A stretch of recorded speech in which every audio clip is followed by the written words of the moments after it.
In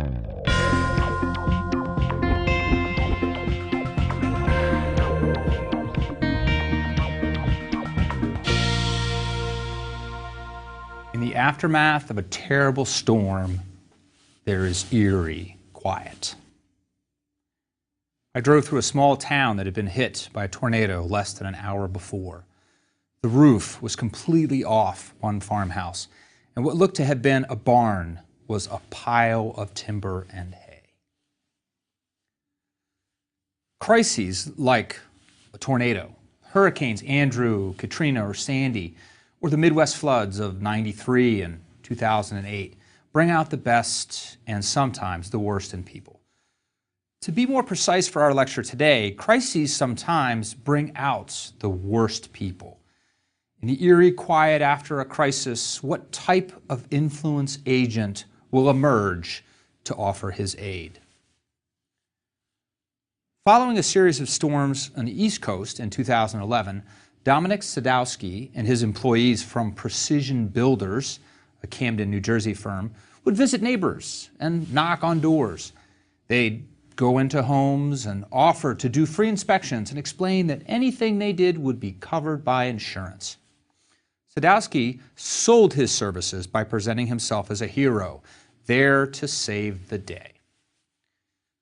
The real truth was that Sadowski and his crew were criminals. In some cases, they would inspect homes that were undamaged and actually create damage with their tools. This is why Sadowski was convicted of fraud and sentenced to 4 years probation and 100 hours of community service.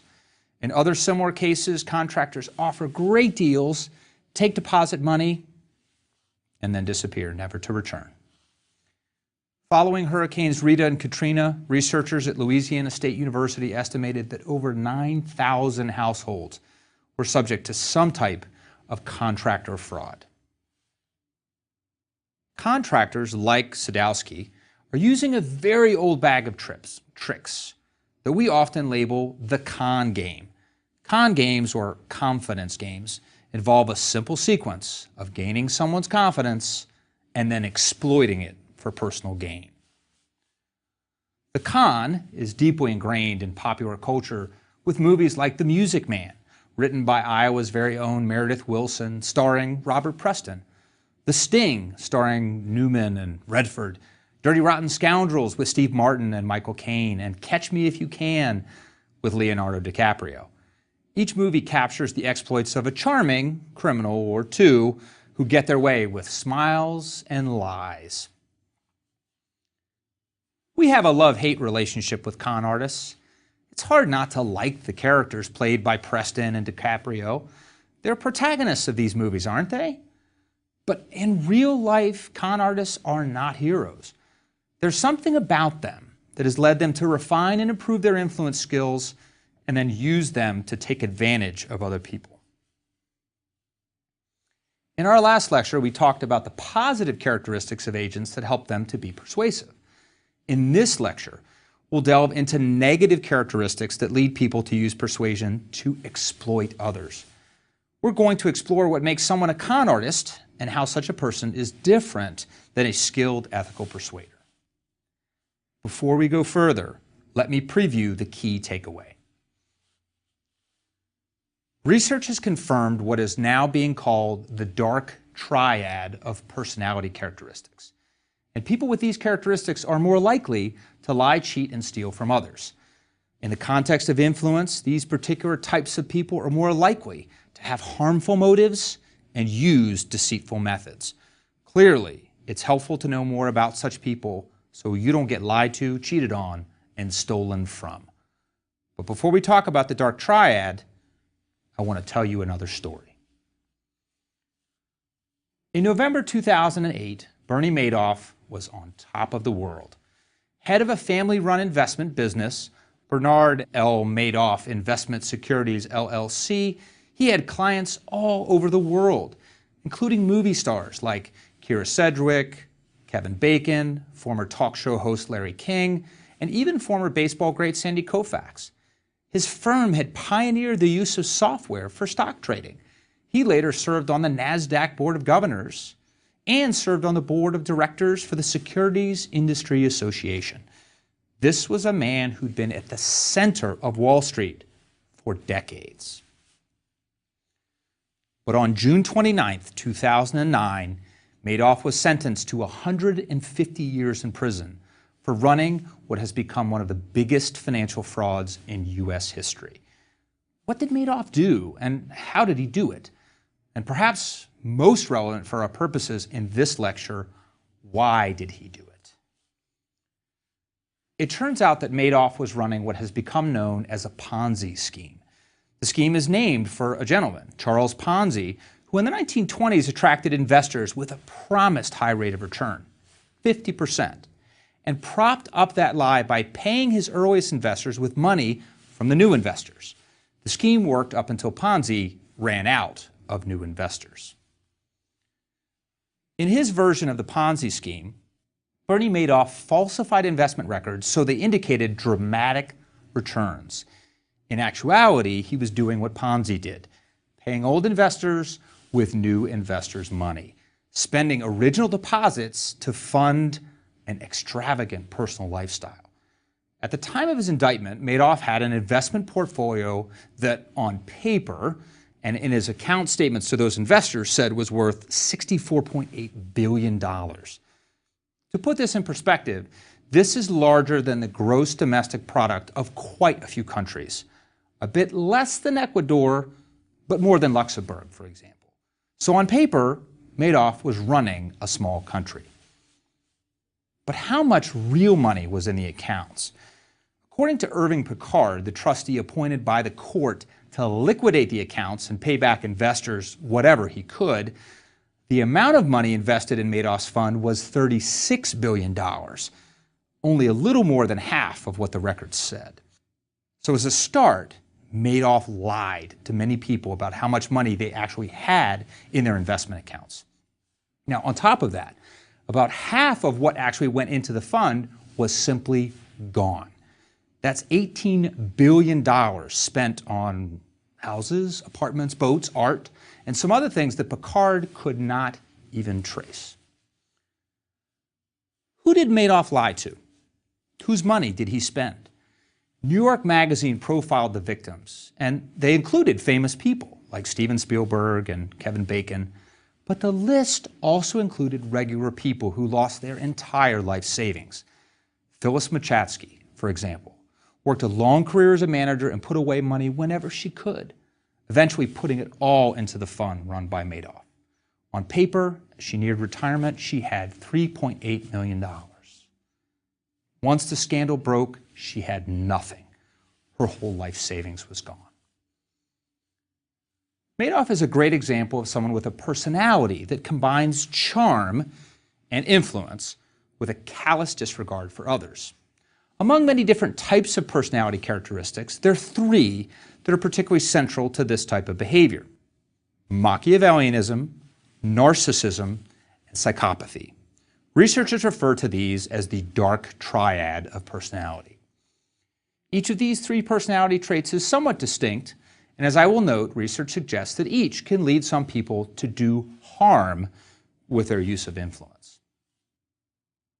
Let's first look at Machiavellianism, which is named for the Italian philosopher Niccolò Machiavelli. Individuals who score high in Machiavellianism tend to be the kind who manipulate others for their own gain. A team of European researchers designed an interesting experiment that captures Machiavellianism in action. Participants in this experiment were given an opportunity to play a game where they rotated between playing against a computer and playing against a person. In both conditions, participants decided how much money from a designated pot they would share with their partner, again, either a person or a computer. Now, if the partner thought the amount of money offered to them wasn't fair, the game was structured so that they could choose to punish the participants and reduce how much money they got to keep.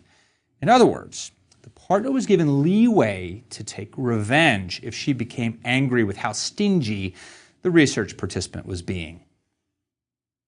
Of course, when the playing partner was a computer, it would take whatever money was given gladly and not hold a grudge. Computers are convenient like that. But when the partner was a person, well, that was another story. How do you win at this game? Who gets the most money? Well, the people who earn the most in this game are those who pay just enough to human partners on rounds where the human partner is playing, and they quickly switch strategy to paying as little as possible when the computer's playing.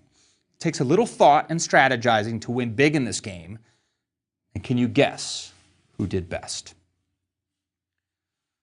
People higher in Machiavellian personality withheld more money in the trials with the computer and gave just enough when they were playing against people to avoid being punished. Adding up across all trials, higher Machiavellians earned the most. They figured out the system, were ruthless when it worked against that unfeeling computer, but played nice when it was necessary against the person who could punish them. Just as interesting in this particular study were imaging results from the brains of participants. These participants actually played while they were in an MRI machine. The MRI results, the pictures of their brains, indicate that those high in Machiavellianism had significant brain activity in a brain region associated with concern for punishment. Machiavellians are highly sensitive to punishment. So in the experiment, they acted with smart restraint when punishment was a factor. But when punishment was not, they were working, their brain activity was going, they kept all they could. Think about it this way. Keep an eye on someone like this, and they'll play nice. Turn your back, and who knows what they might do in pursuit of their own self-interest. Now that I describe it that way, I realize I live with a Machiavellian personality. Lola is the best behaved dog when she knows you're watching. But turn your back, she's on the table eating the Thanksgiving turkey. Probably should have called her Mock. Peter Jonason and Gregory Webster, two scholars who've studied the dark triad extensively, sought to boil down all measures of Machiavellianism, narcissism, and psychopathy into a short, easily administered survey. They settled, after much research, on 12 simple statements that allow us to scale people from low to high along these dimensions. Here are two of the statements that they use to measure Machiavellianism. I tend to manipulate others to get my way. I have used deceit or lied to get my way. Moving to the second of the dark triad characteristics, we come to narcissism. This personality trait means that someone is profoundly self-centered, which leads to extravagantly self-serving behavior. Rather than talk about a research study for narcissism, I'd like to return to Bernie Madoff. Last we left him, he was sitting in a federal penitentiary. In an interview with Barbara Walters, he was asked what he thinks about all this negative publicity he received. Does he understand why, and does he regret what he has done? Quote, I understand why clients hate me. The gravy train is over, he said. I can live with that. He went on. The average person thinks I robbed widows and orphans, he added. I made wealthy people wealthier. Now, notice the pattern of quotes here.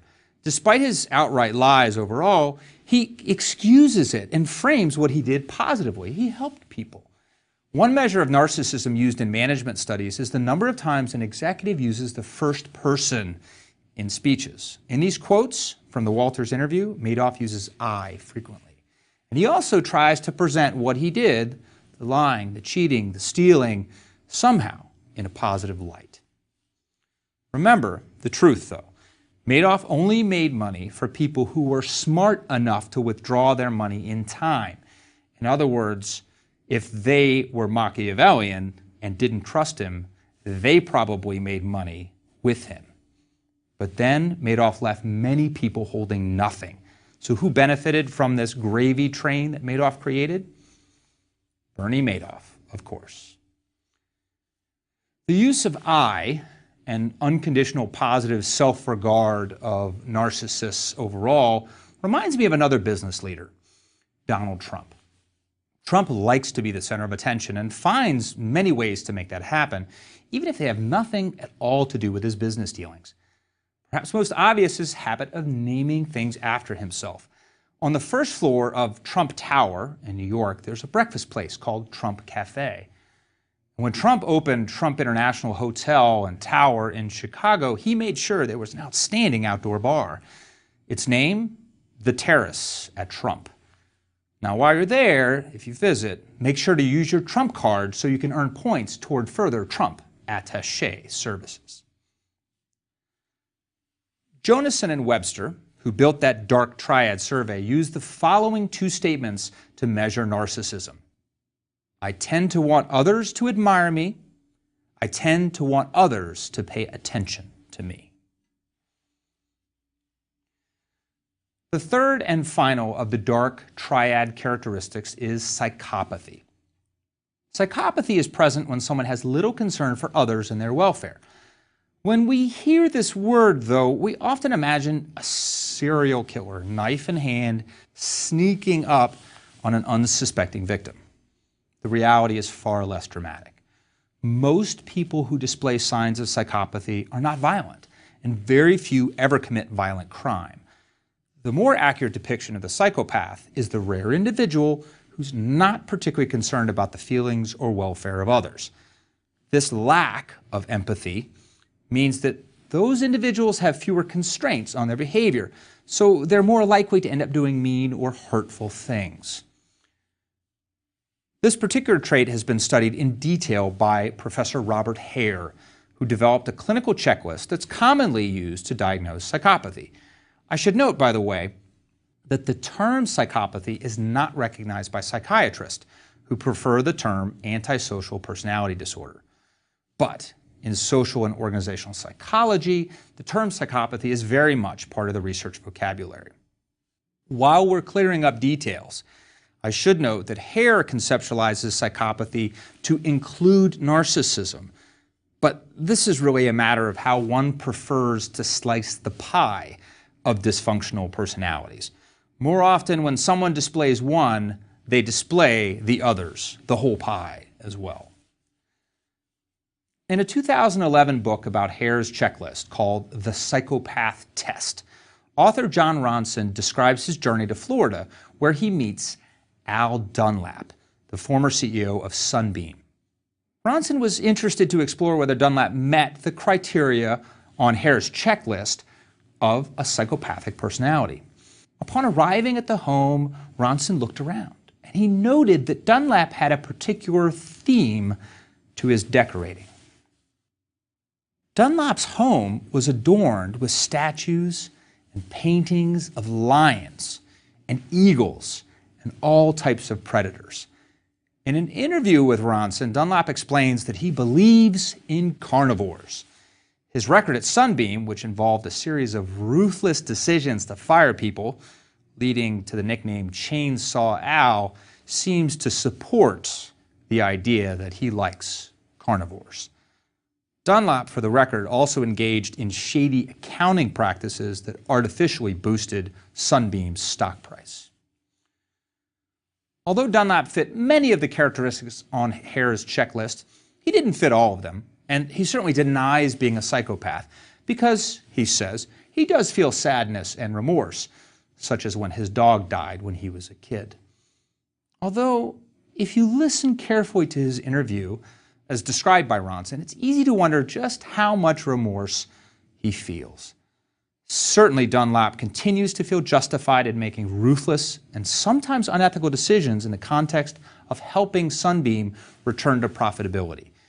In the end, however, Sunbeam ended up in bankruptcy because of the questionable business and accounting practices that Dunlap supported. So as with Bernie Madoff, the primary beneficiary of Dunlap's behavior was Dunlap himself, or those lucky individuals who did not trust him and sold all their stock before the truth came to light. Peter Jonason and Gregory Webster's statements to measure psychopathy are, I tend to lack remorse, and I tend to be callous or insensitive. In Al Dunlap, we actually see all of the quintessential elements of the dark triad: a desire to win at all costs, Machiavellianism; high self-regard, narcissism; and a disregard for others, psychopathy. The dark triad offers insights into the question about the differences between ethical and unethical use of persuasion. Individuals high on dark triad traits are much more likely than anyone else to employ deception, lies, and trickery in their attempts to influence. As I said before, being aware that there are people like this can help us avoid being the next victim of theft or fraud. While discussing the dark triad, you probably noticed that the examples so far have all been men. Is it the case that only men exhibit these characteristics, and that only men engage in the types of influence attempts, deceitful and manipulative, that the dark triad engenders? To find out, let's turn to a 2012 study authored by Peter Jonassen, Sarah Slomsky, and Jamie Partyka. Not surprisingly, this study found that people high in narcissism and Machiavellianism tend to more frequently use hard influence tactics, those tactics that involve demands and threats to get what you want. In contrast, soft tactics involve using appeals to logic or emotion. We'll discuss these in more detail in a subsequent lecture. Jonas and his colleagues also found that men use more hard tactics than women. Now, why is that the case? Well, they found that more men than women were high in the dark triad traits. So the answer to the question, do only men exhibit these traits, is no, but there are certainly more men than women who fit the scary dark triad profile, and they're more likely to use hard tactics. So far, we've been discussing the dark triad in reference to the agent, the person who attempts to influence others. But when we look at the harmful ways that dark triad personalities can influence other people, it's important to look at the other components of our ADDIC framework as well. Do target, tactics, and context also contribute to the success of a con? To answer that, let's turn to a 2007 paper entitled The Toxic Triangle. In this paper, authors Art Padilla, Bob Hogan, and Robert Kaiser used the term destructive leadership to explain what happens when there's a poisonous combination of agent, target, and context. Professor Padilla and his colleagues use Fidel Castro as an example. Castro did some positive things for Cuba, but in his time as the longest-serving dictator in modern history, he also engaged in campaigns to imprison and kill those who opposed him. He was famous for long, rambling speeches that focused on himself more than the issues. Even at a young age, Castro was seen as idealistic and bold and quite skilled at self-promotion. He also came to hate the United States and everything it stood for. So here we have a narcissistic agent who espouses an ideology of hate. That's the quintessential agent profile for a destructive leader. But how could such a leader come to and stay in power? The answer is in context. At the time of the Cuban Communist Revolution, many, although certainly not all citizens in Cuba, were ready for a charismatic leader promising reform and power to the people. The troubled economic and political atmosphere of the time, marked by intense poverty and corruption, made a strong leader, a strong principled leader like Castro, far more compelling than any alternative. Many of the people who stood to lose the most, the middle class, fled the country, so the relative number of supportive followers was increased.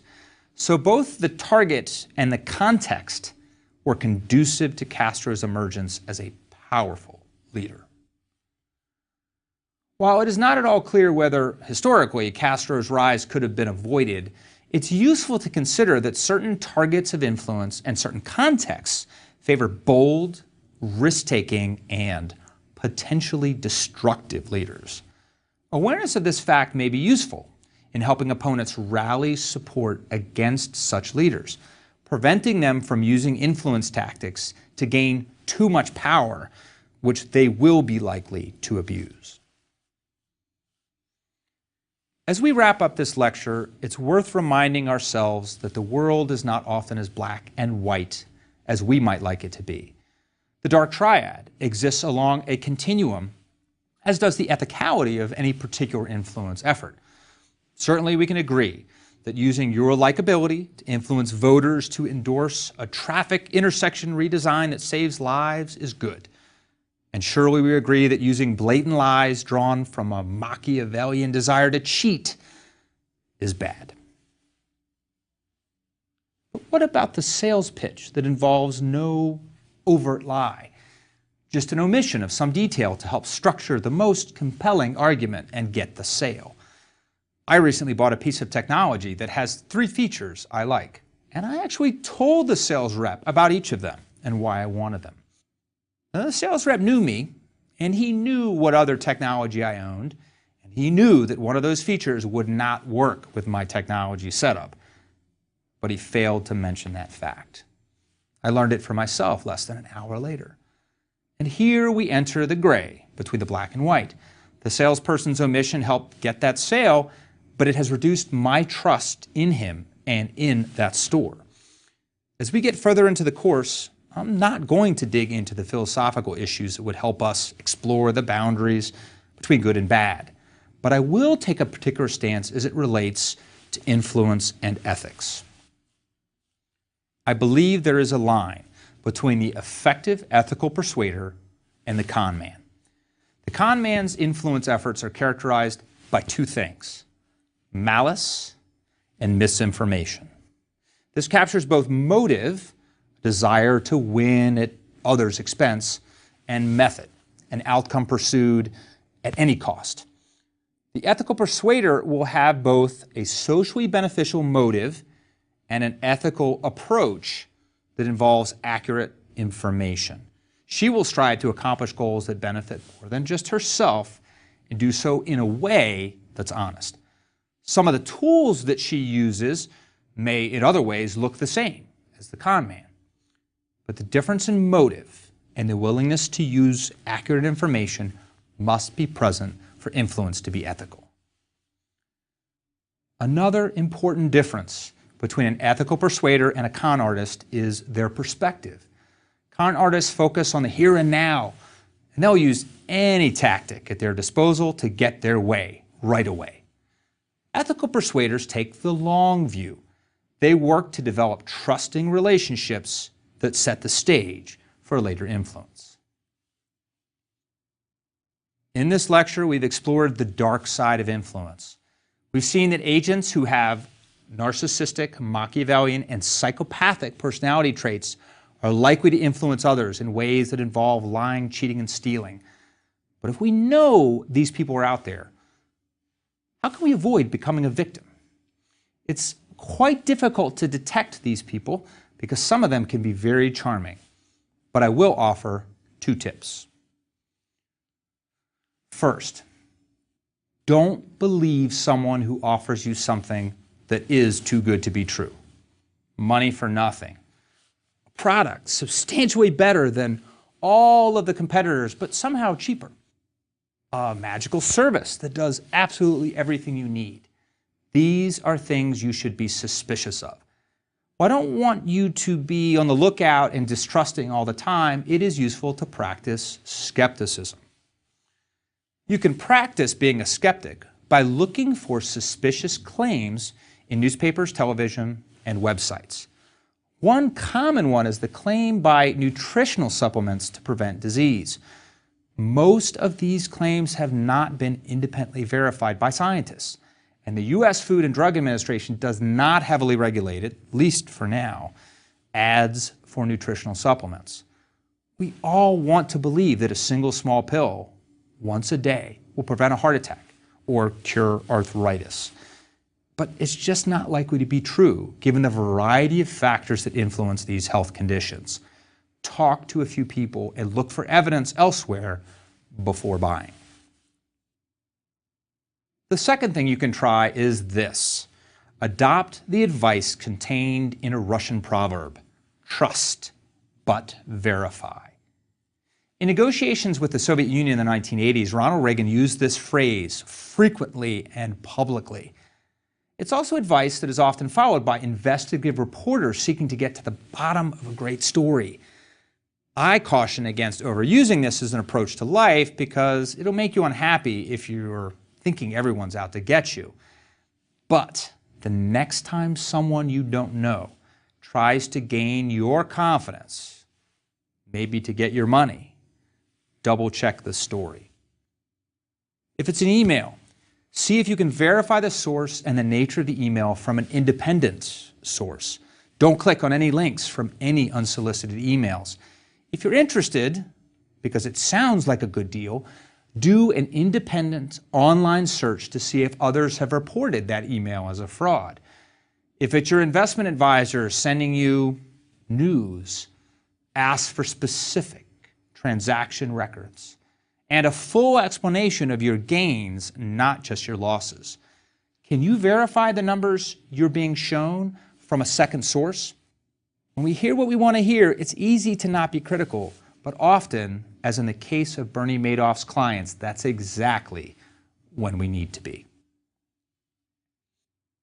In these last two lectures, we've talked about agent characteristics, the positive and the negative. In the next lecture, we'll move from agent to target and talk about the characteristics of targets that make them more susceptible to influence from both con artists and ethical persuaders.